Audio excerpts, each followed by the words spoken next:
Hi, everyone. This may sound super basic and probably is. Hydration is super important for our body, for our health, for everything. So I'm going to dedicate this entire video just to talk about hydration and this topic, give you some tips, and also dive a little bit deeper to talk about the role of water hydration with our kidney health and maybe metabolism and all these kind of things and everything in between. But before we start, I'm Liat Nadler. I'm a dietitian, nutritionist, and a food relationship coach.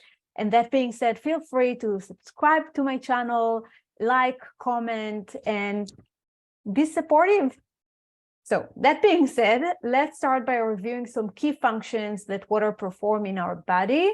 And I'm going to just cover a few of them that I find the most fascinating and important.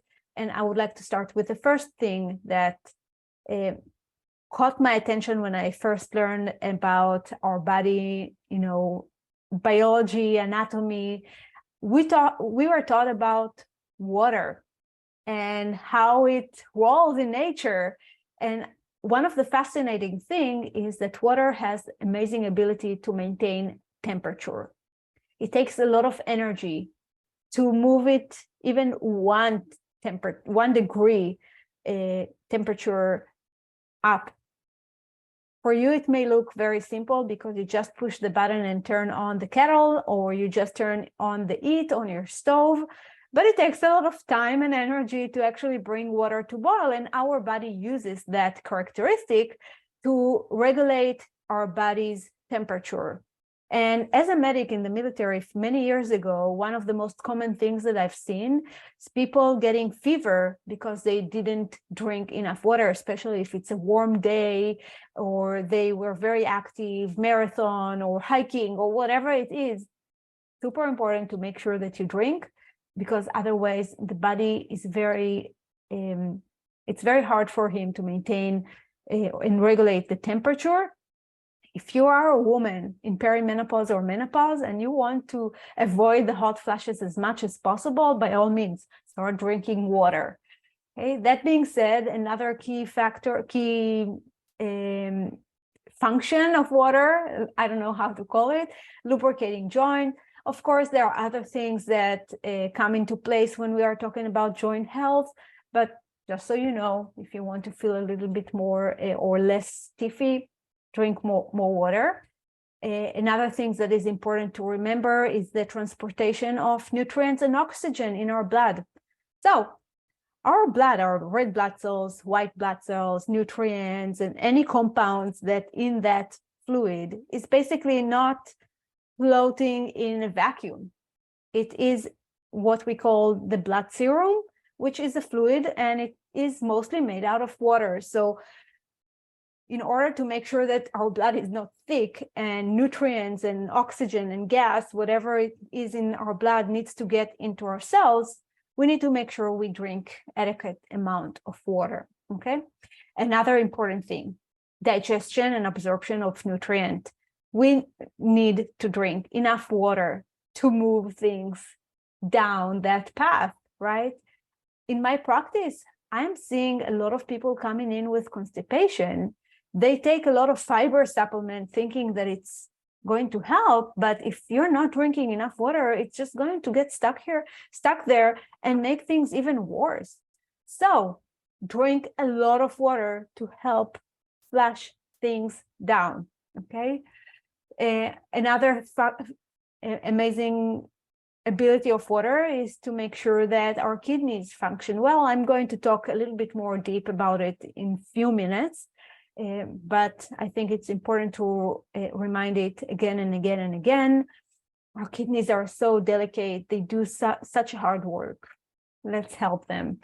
And last but not least, in this list, maintaining a balance of electrolytes. And of course, I can go on and on with the benefits of well hydration, but I think that kind of summarizes it all. And that being said, let's dive deeper into the specific benefits of proper hydration and kidneys and metabolism, maybe potentially inflammation, and give you some tips.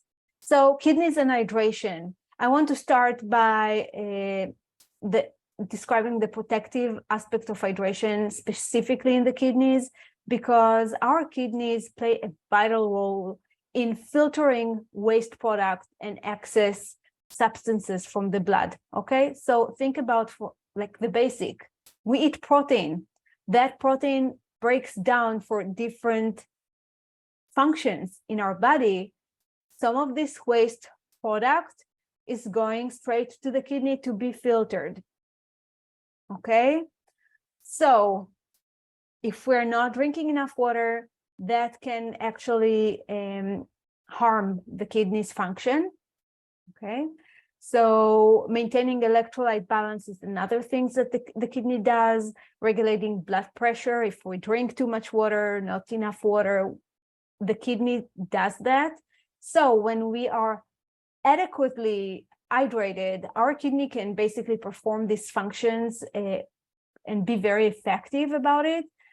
And it also helps flush all the toxins and waste instead of signing up to another detox program or another cleanse or whatever it is. Just drink water and help your body and your kidneys do what it does anyway, and flush all those toxins out of your body.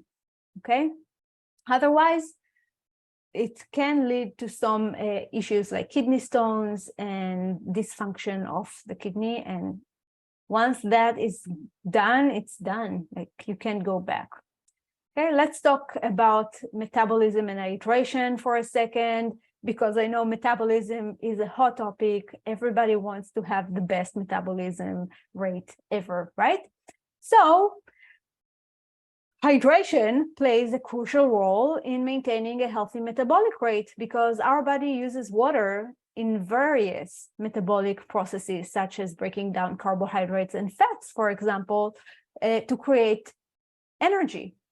Okay, and without enough water, these processes can slow down, which means that we have more sluggish metabolism and potentially slow down weight loss if this is something that you are doing, or even maintain the efforts to lose weight or keep your weight in your desired goal.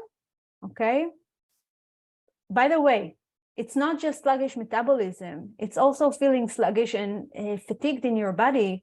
Many people will feel very fatigued during the day, not understanding what's going on, when a cup of or a glass or two of water can actually elevate their energy just for that exact reason. So make sure that you're well hydrated.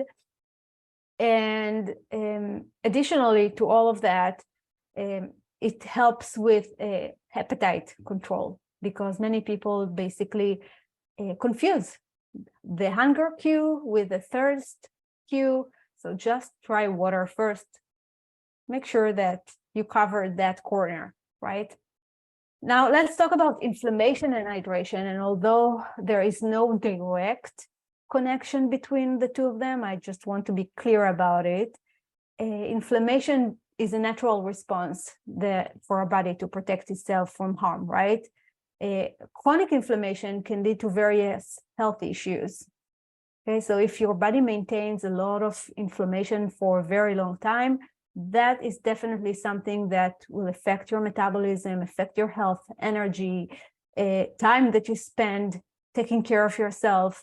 Okay, so drinking enough water helps reduce inflammation just by flushing out all those toxins and support the immune system ability to function optimally.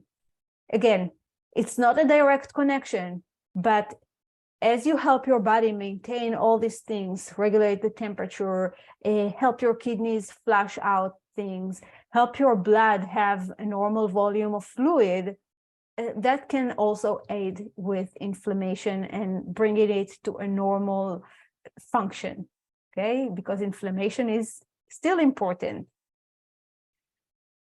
So a few things to remember. To make sure that you are staying properly hydrated, you need to remember, one, to pay attention to thirst cue. But if you don't have that, or if you forget to notice, general recommendation is at least 8 glass of water per day. okay? And a glass of water, I'm talking about 8 ounces per glass. It's not less than that. And just so you know, it may vary. So if you're very active, you need to drink more.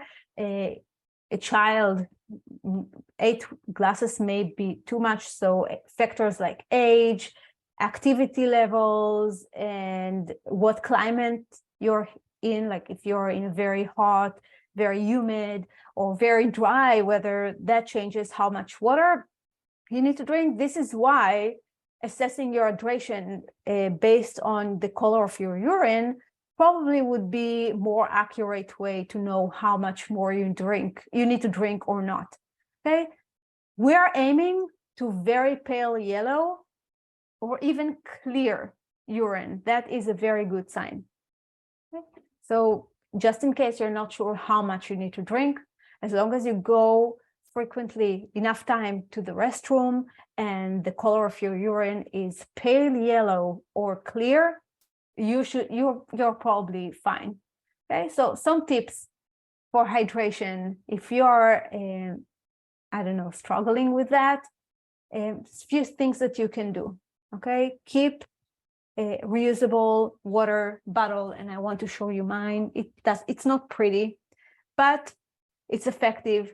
It's near me at any time, and it's very easy to access water anytime that I'm thinking about it. And if not, it's just there, and I remember to drink. Okay.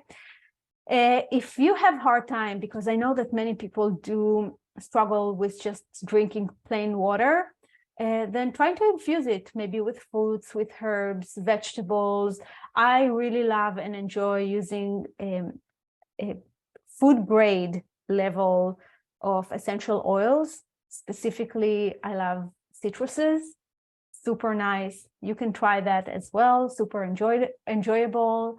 And make the habit to drink throughout specific times of the day. So for example, when I wake up, I immediately drink a cup or 2 of water. That already checked 25% of my water consumption a day. Or if you know that within 30 minutes you have a lunch break, have another 2 cups of water or 2 glasses of water, okay?